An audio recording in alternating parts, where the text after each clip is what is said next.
السلام علیکم، میں ہوں سحر امین اور میں ہوں ساما منہاس اور آپ دیکھ رہے ہیں وائس ڈیجیٹل۔ ناظرین، آج کے اس ولاگ میں ہم بات کریں گے انتہائی افسوسناک واقعے کی، جس کے اندر چھوٹے بھائی نے جائیداد کے لالچ میں آ کے جو ہے 2 بھائیوں کو قتل کر دیا۔ ساما صاحب کیا کہیں گے؟ یہ واقعہ فیصل آباد کے علاقہ کھڑیاں والا کا ہے، جہاں پر ایک بھائی نے اپنے 2 بھائیوں کو جائیداد کی وجہ سے قتل کر دی ہے، اور یہ نہایت افسوسناک واقعہ۔ اور ایک دفعہ پھر، کیونکہ جائیداد جو ہے یہ تو عام طور پر یہی ہوتا ہے، ہماری کورٹس میں دیکھ لیں متعدد کیسز آئیں گے، اور وہ زیادہ تر یہی ہوتے ہیں کہ جائیداد کی وجہ سے اور زمین کے تھوڑے سے جو ہے وہ ٹکڑے کے لیے ایک دوسرے کو مار دیا جاتا ہے۔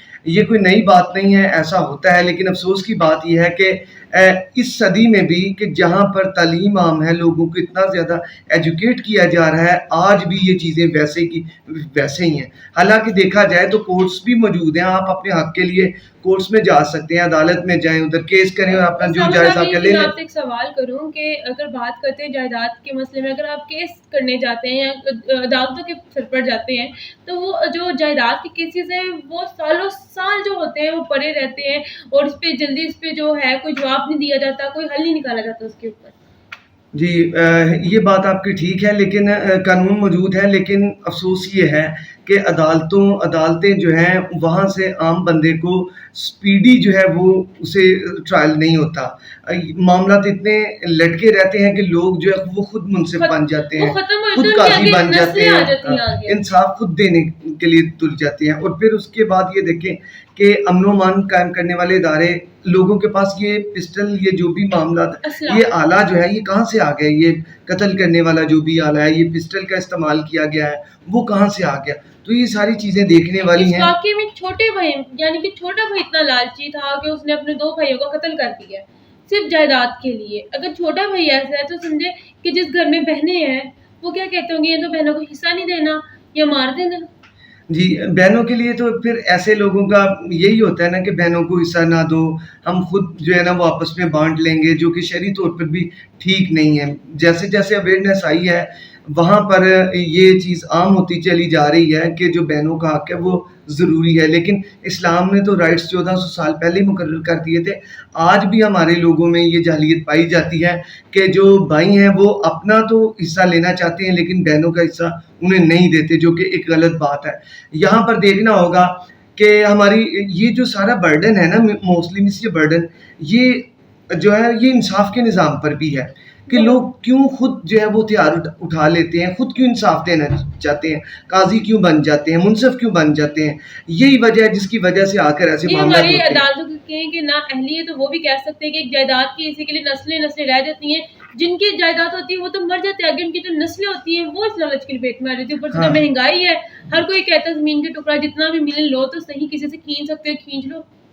جی، یہ بات آپ کی درست ہے، ان چیزوں کو ٹھیک کرنا بہت ضروری ہے، وگرنہ اگر آپ اخبار اٹھا کے دیکھیں تو آپ کو جرائم کی ایسی کئی بے شمار سٹوریز ملیں گی جو کہیں فیصل آباد، کہیں سرگودا، کہیں سیالکوٹ اور کہیں سندھ کے علاقوں میں، کہیں بلوچستان، یہ سب وہاں پر آپ کو یہ چیزیں ملیں گی، لہٰذا ان سے اجتناب کرنا چاہیے۔ ایون میں نے KPK کا بھی ذکر اس میں کروں، وہاں پہ تو جو دشمنیاں ہیں وہ کئی ڈوزنز آف ایئرز پر محیط ہوتی ہیں، اور کئی ایسے ہمارے ملک میں معاملات ہیں کہ لوگوں کی نسلیں جو ہیں، نسل در نسلیں دشمنیاں چلتی ہیں اور وہ ختم ہونے کا نام نہیں لیتی۔ حالانکہ ہمارے مصالحتی کمیٹیاں بھی ہیں، اس کے علاوہ جرگہ سسٹم بھی ہے۔ آپ کا نہیں خیال کہ اس میں جائیداد میں انا کا مسئلہ بھی بنا لیتے ہیں کہ خود مرنے کے لیے بھی تیار ہو جاتے ہیں، مارنے کے لیے بھی تیار ہو جاتے ہیں صرف ایک جائیداد کی خاطر؟ جی بالکل، اور جو ہے وہ کہتے ہیں نا کسی کو بگاڑنے والے وہ بہت زیادہ ہوتے ہیں کہ بھائی دیکھو اسے اتنا حصہ مل گیا ہے، تمہیں تمہارے ماں باپ نے بھی پیچھے ہی رکھا ہے، یہ کیا وجہ، تم بھی اپنا حصہ لو۔ تو یہ ساری انسٹیگیشن بھی غلط ہے۔ پچھلے دنوں کچھ ایسے ویڈیوز دیکھی ہوں گے جس کے اندر ایک بزرگ سی عورت ہے، بہت ضعیف سی ہے، جو اللہ کو پیاری ہو گئی ہے، اسے گاڑی میں لٹا رہا ہے، لیکن اس کا بیٹا آ کے پیپر کے اوپر اس کا انگوٹھا لگوا رہا ہے اور بالکل ڈیڈ ہے، گاڑی میں بڑھا رہے ہیں۔ بالکل، یہ بات آپ کی درست ہے۔ تو اس سے ہمارے معاشرے کو کچھ لیسن جانا چاہیے کہ آخر اگر ہم نے 50 سال بھی جینا ہے، 70 سال بھی اور 100 سال بھی یا اس سے زائد بھی، لیکن جو ہمارا ٹھکانہ ہے وہ قبر ہی ہے، اور ہمارا جو ہے پیٹ وہ کسی چیز سے نہیں بھرے گا، صرف قبر ہی ہمارا جو ہے نا وہ آخری آرام گاہ ہے۔ مٹی جو ہے نا وہ بچ سکتی ہے. ادروائز یہ پیٹ ہے کہ بڑھنے کا نہیں. آپ جو ہے وہ فاسٹ فوڈ کھا لیں, آپ جتنے مرضی ریسٹورینٹ میں چلے جائیں, آپ یہ دیکھیں کہ اگر آپ کوئی اچھے سے اچھا کھانا اگر آپ کھاتے ہیں ایک دن, تو آپ کہتے ہیں آج میں سیر ہو گیا ہوں, سیر ہو کے کھا لیا. لیکن جیسے ہی وہ دوپہر کا کھانا اگر آپ نے کھایا ہوتا ہے, شام ہوتی ہے آپ کو پھر بھوک لگ جاتی ہے, اور پھر یہ اگلے دن یہی سرکل ہوتا ہے, پھر اس سے اگلے دن. تو مطلب یہ ہے کہ یہ پیٹ ہے کہ بڑھنے کا نہیں. تو لہٰذا پیٹ کو بھریں, کس طمانیت سے بھریں, اور اپنے دل کو طمانیت سے بھریں, اس کے اندر سکون لے کر آئیں کہ دل کو یہ صرف دل کو سمجھانے والی بات ہے کہ یہ چیزیں ختم ہو جانی ہیں, اور ان کو وقت یہ نہ ہو کہ وقت گزر جائے, قیامت آ جائے, اور ہمیں جو ہے پھر وہاں پر انصاف کا جو بہت بڑا حشر لگے گا, اور پھر ہمیں ان چیزوں کا حساب دینا ہوگا. اس سے بیشتر یہ ہے کہ ہم سوچ لیں, اور یہ جو قتل و غارت گری ہے, یہ جو نفرتیں ہیں, یہ ہم چھوڑ دیں, اسپیشلی اور صرف آسانیوں کی جائیداد کے زندگی اوپر جئیں. لے کے جو آپ لوگ اس کو قتل کرنے پہ لگے تھے, جو بھائی ہیں وہ اپنی جو بہنیں اس کو کہتے ہیں کہ آپ کو رائٹ نہیں ملنا. حالانکہ یہ سم کیسز ایسے بھی ہوتے ہیں کہ بہنوں کے جو شوہر ہوتے ہیں وہ فورس کرتے جا کے حصہ لے کے آؤ, ادھر سے بھائی کہتے ہیں ہم نے نہیں دینا, وہ بھی آپس میں لڑائی کا تنازع بن جاتا ہے.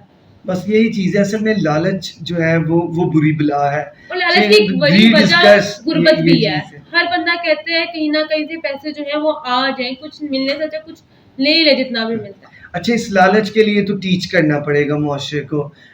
ہمیں ایک بہتر معاشرے بننے کے لیے ہمیں اپنی نرسری کو بہتر کرنا ہوگا, اپنا رائٹ لیں لیکن قانونی طریقے سے, اچھے طریقے سے, قانون ہاتھ میں نہ لیں, اور شعور سے یہ چیزیں ٹھیک کرنے والی ہیں. یہ جیسے مس نے بتائی ہیں, ہماری نرسریاں ہمیں ٹھیک کرنی ہوگی, اسکولنگ سسٹم, ہمارا جو کالج سسٹم ہے, ہماری یونیورسٹیز ہیں, وہ کیا پروموٹ کر رہی ہیں, وہ چیز کرنی ہے, نہ کہ واقعات پہ ہم ویڈیوز بنانے لگ پڑے ہیں اور یہ ساری چیزیں. اور کہیں پہ بھی ایسی کوئی چیز ہوتے دیکھتے ہیں تو کوشش کیا کریں, ان کی مدد کیا کریں, نہ کہ موبائل کھول کے ویڈیوز بنائیں. کیونکہ یہاں پہ آج کل جو چیز چل رہی ہے نا, ویو وغیرہ, کہ آپ کے ویوز کتنے آ رہے ہیں, اس کے پیچھے جو انسانیت ہے وہ ختم ہو رہی ہے. اور آپ کیمرہ آن کر کے آپ ویڈیوز بنا رہے ہوتے ہیں کہ پتہ نہیں واقعی ہم لگا کے اپلوڈ کریں گے, ہمیں ویوز آئیں گے, لیکن بعد میں ایک وقت آپ کو افسوس ضرور ہوگا کہ کاش میں اس کو پانی پلا دیتا, کاش اس کی میں مدد کر دیتا. یہ ٹھیک کہہ رہی ہیں کہ جس محلے میں یہ معاملہ وقوع پذیر ہوا ہے, وہاں پہ اس محلے میں کوئی 100 افراد رہنے والے تھے, اور ان 100 افراد میں سے افسوس یہ ہے کہ کوئی بچانے والا نہیں آیا, اور وہ دونوں کی ڈیتھ کاز ہو گئی.